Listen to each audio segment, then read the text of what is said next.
Hello friends, இன்றைக்கி வந்து உருளைக்கிழங்கு மசாலா செய்ய போகிறோம். அதுக்கு வெங்காயம், தக்காளி, கொஞ்சோண்டு கருவேப்பிலை, கொத்தமல்லி, இஞ்சி பூண்டு பேஸ்ட்டு, பச்சை மிளகா. உருளைக்கிழங்கு மசாலாவுக்கு தாளிக்கிறதுக்கு கடுகுளுத்த பருப்பு ஃபஸ்ட்டு கொஞ்சம் போட்டுட்டு அது கூட ரெண்டு கடலைப்பருப்பு,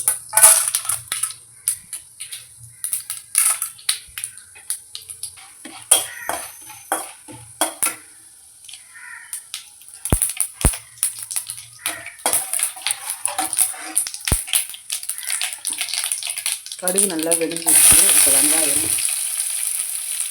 பச்சை மிளகா,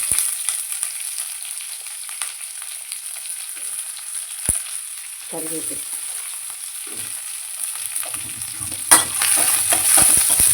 எல்லாத்தையும் சேர்த்து வதக்கணும். இதுவும் லைட்டாக வதங்கிறதுக்கு கொஞ்சம் உப்பு போட்டுக்கோங்க.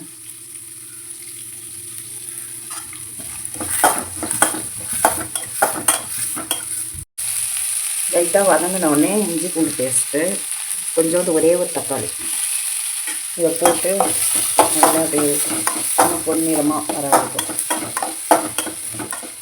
ஏன்னா உருளைக்கிழங்கு மசாலான்னொடனே அவ்வளோவா கொஞ்சம் வெங்காயம் வதங்கினா போதும். தக்காளி கொஞ்சம் எண்ணெய் சேர்த்துக்கோங்க. இதுக்கெல்லாம் அவ்வளோவா எண்ணெய் அந்த அளவுக்கு தேவைப்படாது, கொஞ்சமாக போட்டுக்கணும்.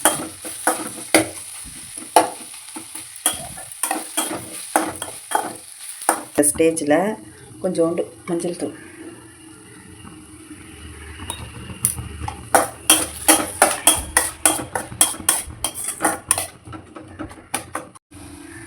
மஞ்சள் தூள் சேர்த்த இந்த ஸ்டேஜில்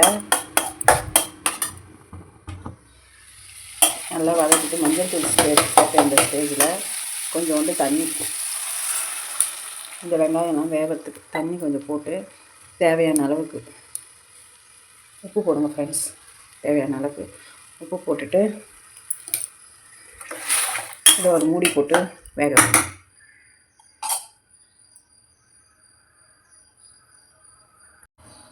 மூடி போட்டு வேக போட்டிருக்கோம். இந்த டைமில் உருளைக்கிழங்கு வேக வச்சு பொடி பண்ணி வச்சுருக்கேன். இதை வந்து கொதி வந்தோடனே போட்டு இறக்கிட வேண்டியது தான் ஃப்ரெண்ட்ஸ். காமிக்கிறேன் உங்களுக்கு. இப்போ திறந்து பார்க்கலாம் ஃப்ரெண்ட்ஸ்.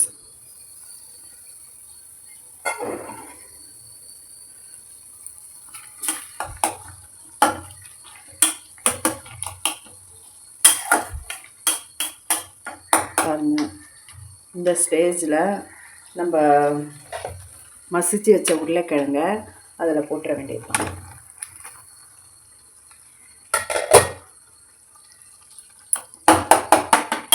உருளைக்கிழங்கு மசாலா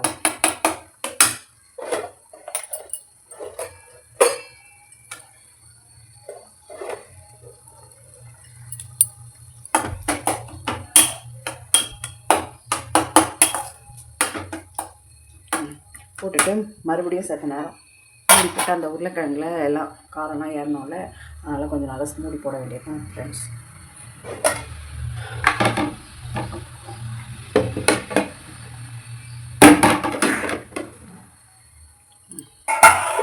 மூடி போட்டு சற்று நேரம் கழிச்சு பார்ப்போம். உருளைக்கிழங்கு போட்டு நம்ம கொஞ்சம் நேரம் வேக வச்சோம்ல,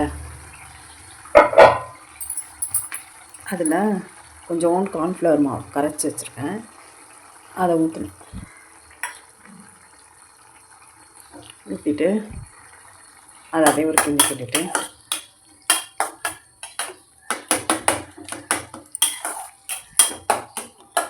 கொஞ்ச நேரம் அந்த திக்னஸ் வந்தோடனே உருளைக்கிழங்கு மசாலா ரெடி.